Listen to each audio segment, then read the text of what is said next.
राजनांदगांव के जयस्तंभ चौक में 60 साल पहले कांग्रेस भवन का निर्माण हुआ था। तब कांग्रेस भवन के बाहरी हिस्से में 10 से 12 दुकान बनाई गई थी।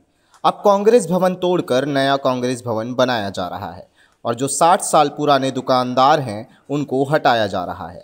इस मामले को लेकर 60 साल पुराने दुकानदार विरोध कर रहे हैं। देखिए इन दुकानदारों ने क्या कहा।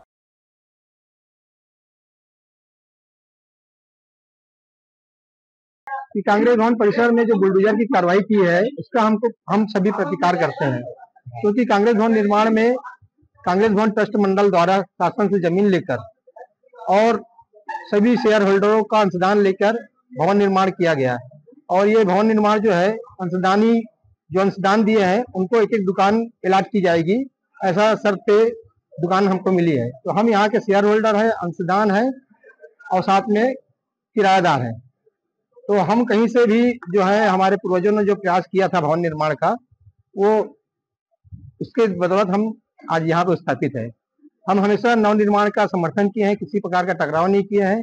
हमारा कहना यह है कि 60 साल पहले पूर्व बनाए गए कांग्रेस भवन ट्रस्ट मंडल की टीम हमारे साथ बातें करे, ना कि कांग्रेस कमेटी। हम कांग्रेस भवन ट्रस्ट मंडल की ही किराएदार हैं और उसके अंशदान है, उसके शेयर होल्डर हैं। Bureau report, news plus 21।